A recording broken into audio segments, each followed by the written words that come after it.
itutour ko lang kayo dito sa aming staff house. Yung dating kusina nito nung lumipat kami, medyo bulok na siya. So, ang ginawa ni Royal Bee ay talagang tinanggal niya tong buong kusina tapos pinalitan ng bago. So, ito na yung itsura niya.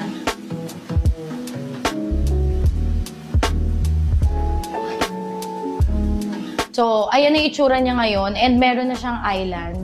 Ito siya. Meron din to last time. Mas mataas lang. And ito, naka-fix na talaga siya. So, ayan. Kung makikita nyo, ito yung dati naming ref. Ito na yung dati naming ref. Nilagay lang ulit dito. Tapos ito yung mga storage nila. Nutri-Asia, grabe, puro kami toyo. Oh. May toyo na nga ako. Puro toyo pa yung laman. So, ayan siya. Tapos ref, ganyan. Tapos sa mga nagtatanong, paano ba yung food ng aming staff? Ang staff namin is nasa 15 ang kasama namin dito sa bahay.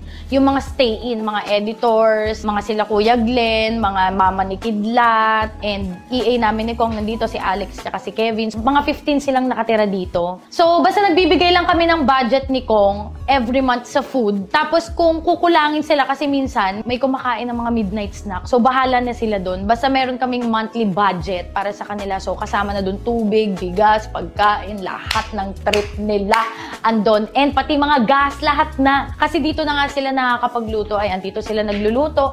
And since napaganda na namin tong kusina dito sa staff house, meron na ako mga episode na nagawa dito ng Kusina Wars, which is yung kasama si Miss Christine Reyes. Dito yun. Hi po! Hi po! Hi po! Kong po! Nice meeting you finally. Hi pa! Hi ma'am! Hello po! Si Idol, nakailang hello na. Kailangan sa pagluluto, dito yung mga plato nila and all. Pinalitan ko rin lahat ng mga plato nung nag-shopping kami sa Home Along. So, namili ako doon ng mga bagong plato, kutsara, tinidor, mga baso nila. So, dito yan mga BBs. And lipat tayo dito. Ganun pa rin, dito yung kainan. And kapag may mga shoot ako, na parang hindi na ako umalis ng bahay, inaalis lang namin tong mga to. Tapos dito na rin ako nag-shoot. Yung mga photoshoot ko, minsan dito na rin ginaganap. So, maganda siya kasi ang daming use nitong staff house. And ito, kung mapapansin nyo, meron akong mini office. Mini working space. Minsan kasi hindi na ako nakakapasok sa opisina namin. Kasi ang opisina namin ay sa Laguna. Pumunta pala kayo dyan dahil birth month ko ngayon, July ang birthday ko. Naka-buy one, take one ako. So, available yan sa TikTok, Shopee, and Lazada. And sa mismong opisina namin, naka-buy one, take one. Yung iba 30% off. So, punta na kayo. So, yun nga, hindi na ako masyado nakakapunta sa opisina. Kasi hinahati ko yung sarili ko sa pag-aalaga sa mga anak ko. Tapos may mga brands, mga vlogs, ang dami. So, minsan di na ako bumabiyahe. Dito na lang ako nagtatrabaho. And naaalala ko dati, ganitong ganda yung setup ko sa unang payamansyon. Wala pa akong opisina noon. Naglagay lang ako ng table. So, sa bahay lang din ako nag-o-office. So, napakadali kasi ito yung bahay lang namin, oh. Ayan, oh. Ayan lang yung bahay namin. Pupunta lang ako dito. Dito na ako nag-work. And si Kong, yung dati naming master bedroom dito sa bahay na to, dun yung studio ni Kong. Talagang, ang gusto kasi namin, yung bahay namin, as in, pahinga siya. As much as possible, wala kaming trabahong ginagawa dun sa kabila. Banding lang sa mga bata, alaga ng mga bata, kakain kami. Alam mo yon, gusto namin nakaseparate pa rin yung trabaho sa bahay. Pero ang maganda, since malapit na tong staff house, kapag may mga shoot, ang dali ko magpunta. Tatawid lang talaga dahi. Okay. So, yun yung kinaganda niya kasi nasi-separate namin yung work sa bahay. Sana na-gets niyo. Kung hindi, edit. Pasensya. Pero yun nga, so dito ako, yung mga kailangan ko, yung mga schedule ko for this month, yung mga meeting, dito ko na rin yan ginagawa minsan pag di ako makapunta sa opisina. So, ito na ang ating next. May sink dito. Dito pinatanggal ko na. Ang ginawa na lang namin dito, storage na lang to, additional storage. And ito na yung pinaka-exciting part. Charan! So, ito na, meron na kaming laundry area kasi lumalabas. Ito na yung likod ng bahay namin.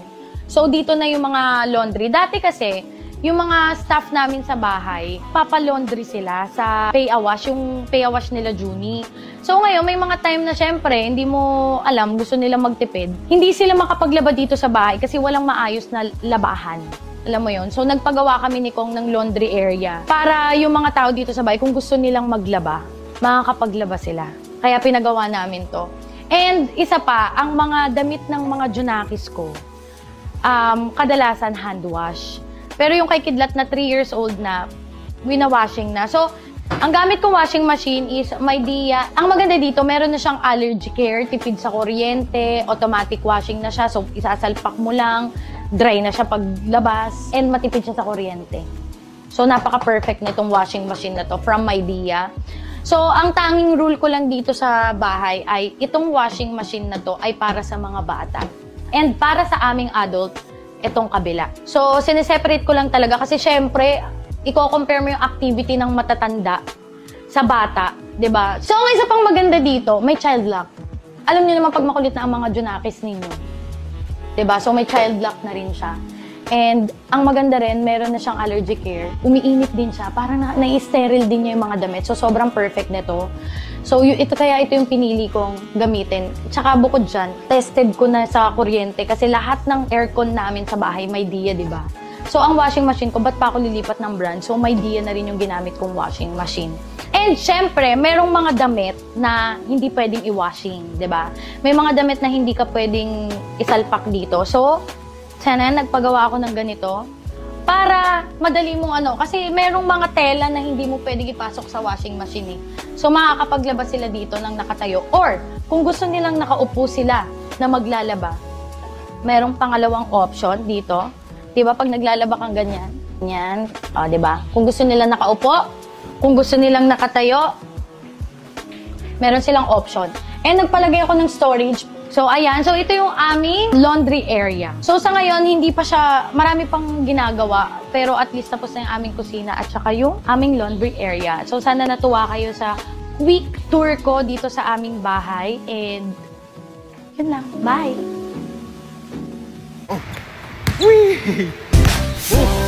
Sama tayo at walang mag-iiwanan.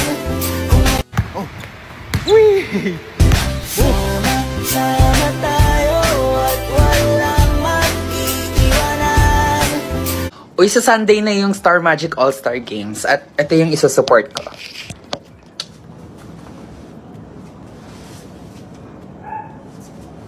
So, ang bias ko dyan ay, of course, sila Donnie, sila River, si Emilio, at saka si Argel. If you're not subscribed to Team Payaman, why not? Coconut Pocknot. Subscribe now and ring the notification bell. Gago!